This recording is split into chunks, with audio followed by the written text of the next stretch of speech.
Selamat pagi anak-anak, salam sehat dan tetap semangat. Rabu 28 Juli 2021, berjumpa kembali kita dalam PJJ hari ini. Baiklah, sebelum memulai materi hari ini, marilah kita berdoa menurut agama dan kepercayaan masing-masing. Doa akan Ibu pimpin secara Katolik. Berdoa mulai. Dalam nama Bapa dan Putra dan Roh Kudus, amin. Bapa yang Maha Baik, kami ucap syukur dan terima kasih kepadamu atas berkat rahmat dan kesehatan yang masih boleh kami rasakan hingga saat ini. Hari ini kami akan belajar PJJ. Berkatilah kami agar kami dapat menerima materi dan mengerjakan tugas-tugas dengan baik. Kami juga mohon berkat-Mu bagi Papa dan Mama yang mendampingi kami di rumah. Berkatilah dengan kesehatan dan kesabaran dalam membimbing kami. Terima kasih ya Tuhan, kami masih mohon penyertaan-Mu untuk hari ini dan seterusnya. Amin. Dalam nama Bapa dan Putra dan Roh Kudus. Amin.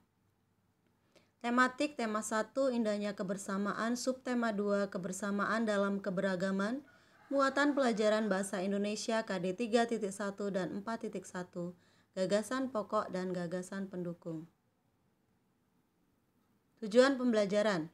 Peserta didik dapat menyajikan gagasan pokok dan gagasan pendukung sebuah paragraf dalam bentuk diagram. Kita sudah ketiga kali belajar ini ya, gagasan pokok dan gagasan pendukung. Memang materi ini akan diulang terus supaya anak-anak memang betul-betul tahu cara mencari gagasan pokok dan gagasan pendukung. Kita lanjutkan, gagasan pokok dan gagasan pendukung akan lebih mudah dipahami jika disusun dalam bentuk diagram. Bagaimana caranya? Yang pertama, bacalah paragraf dengan seksama. Jadi setiap kunci dalam mencari gagasan pokok adalah membaca dengan seksama. Yang kedua, cermatilah kalimat pertama hingga kalimat terakhir. Yang ketiga, tentukan gagasan pokok dan gagasan pendukung paragraf. Keempat, gagasan pokok adalah bagian inti. Dapat ditulis di bagian atas atau tengah. Jadi penulisan dalam bentuk diagram untuk gagasan pokok ditulis di tengah atau di atas. Yang kelima, gagasan pendukung adalah cabang-cabang dari gagasan pokok. Dapat ditulis di bagian samping atau bawah gagasan pokok.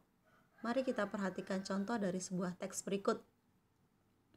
Indonesia memiliki berbagai bahasa daerah, misalnya bahasa Batak, bahasa Jawa, dan bahasa Sunda. Keragaman bahasa di Indonesia tidak membuat bangsa Indonesia terpecah-pecah. Bangsa Indonesia tetap menjaga persatuan dan kesatuan. Bangsa Indonesia dipersatukan oleh bahasa persatuan, yaitu bahasa Indonesia. Gagasan pokok dari teks ini adalah Indonesia memiliki berbagai bahasa daerah, dan keterangan di bawah tadi merupakan gagasan pendukungnya. Apabila disajikan dalam bentuk diagram, maka kita bisa lihat bagian ungu, kotak ungu, gagasan pokok, Indonesia memiliki berbagai bahasa daerah. Kita letakkan di tengah gagasan pokoknya ya. Lalu cabang-cabangnya atau gagasan pendukungnya dapat kita lihat disajikan di atasnya dan di bawahnya, bisa letaknya begitu. Gagasan pendukung, bangsa Indonesia tetap menjaga persatuan dan kesatuan. Bahasa Indonesia mempersatukan bangsa Indonesia. Keragaman bahasa tidak memecah belah bangsa. Jadi paragraf tadi terdiri 1 gagasan pokok dan ada 3 gagasan pendukungnya. Kita lanjutkan. Selain dalam bentuk diagram, gagasan pokok juga dapat kita sajikan dalam bentuk tabel ya. Suatu teks terdiri atas beberapa paragraf. Setiap paragraf memiliki gagasan pokok dan gagasan pendukung.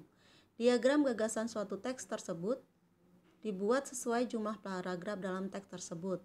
Ini kalau gagasan pokok dari teks itu teksnya lebih dari 1 paragraf ya. Nah, gagasan pokok dan gagasan pendukung dalam bentuk tabel tadi. Kenapa dibuat dalam bentuk tabel? Tujuannya sama, mempermudah memahami suatu teks. Nah, ini contohnya ada teks lain ya. Gelar budaya di sekolah. Ini ada beberapa paragraf. Jadi paragraf 1 kita lihat. Keragaman tidak hanya terdapat di lingkungan masyarakat, tetapi juga di lingkungan sekolah. Para siswa di sekolah Udin terdiri atas berbagai suku bangsa. Mereka berasal dari berbagai daerah di Indonesia. Ada siswa yang berasal dari Sumatera, ada siswa yang berasal dari Jawa, ada siswa yang berasal dari Kalimantan, Sulawesi, Nusa Tenggara, Papua, dan sebagainya. Gagasan pokoknya itu ditandai dengan tanda oranye ya. Lalu ada paragraf kedua.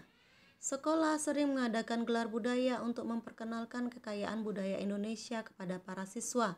Misalnya gelar pakaian daerah, gelar makanan tradisional, dan gelar musik tradisional. Pada saat gelar pakaian daerah, para siswa mengenakan pakaian daerah ke sekolah. Pada saat gelar makanan tradisional, para siswa membawa contoh makanan tradisional ke sekolah. Pada saat gelar musik tradisional, para siswa mengadakan pertunjukan musik daerah. Penulisannya sudah dibedakan warna. Yang warna biru merupakan gagasan pokok, ya. Nah, bagaimana dalam bentuk tabel? Ini adalah contoh dalam bentuk tabel dari paragraf tadi, dari 2 paragraf. Paragraf pertama, gagasan pokoknya keragaman di lingkungan sekolah. Gagasan pendukung, para siswa berasal dari berbagai suku bangsa. Macam daerah asal siswa di sekolah Udin. Setiap daerah memiliki budaya khas. Gagasan pokok paragraf kedua, gelar budaya di sekolah Udin. Tujuan gelar budaya, macam gelar budaya, dan penampilan saat gelar budaya. Di sini ada tambahan mengenai ringkasan teks ya dengan peta pikiran, tapi hanya untuk perkenalan dulu. Peta pikiran yang berisi gagasan pokok dan gagasan pendukung dapat dijadikan acuan untuk membuat ringkasan. Meringkas isi teks sama dengan menulis kembali isi teks secara singkat. Ini nanti kita akan dalami pada pelajaran selanjutnya. Nah, ini langkah membuat ringkasan teks ya, kita kenalan dulu. 1. Bacalah teks dengan seksama, gunakan kalimat tanya apa, siapa, mengapa, bagaimana, di mana, dan kapan untuk mengetahui kejadian yang diceritakan dalam teks. Yang ketiga, catatlah hal-hal penting yang kamu temukan saat membaca teks. Yang keempat, buatlah peta pikiran untuk mencatat gagasan pokok dan gagasan pendukung pada setiap paragraf. Yang kelima, buatlah ringkasan berdasarkan peta pikiran menggunakan bahasamu sendiri. Keenam, urutan peristiwa harus sesuai dengan isi teks sebenarnya. Yang ketujuh, gunakan kalimat yang ringkas. Hindarilah pengulangan kalimat dan bahasa yang tidak efektif. Langkah-langkah ini hanya untuk perkenalan kali ini ya. Nanti kita akan membuat ringkasan yang sebenarnya. Tapi hari ini kita akan fokus pada membuat gagasan pokok dan gagasan pendukung pada bentuk diagram. Ini tugasnya dari halaman 26, teksnya ini tentang kebun raya ya. Tentang kebun raya.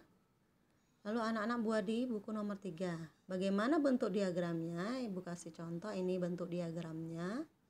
Tolong dibuat atau ditulis tangan ya. Kalau takut salah, membuat diagramnya gunakan pensil terlebih dahulu. Selain melatih kerapian, belajar membuat diagram seperti ini berlatih untuk melatih kerapian, kedisiplinan, kesabaran anak-anak. Ini jadi bentuk tabelnya, nanti ada 3 gagasan pendukungnya. Silakan dibaca, dicari, dan dikerjakan. Sekian, terima kasih, selamat belajar, sukses selalu, Tuhan memberkati.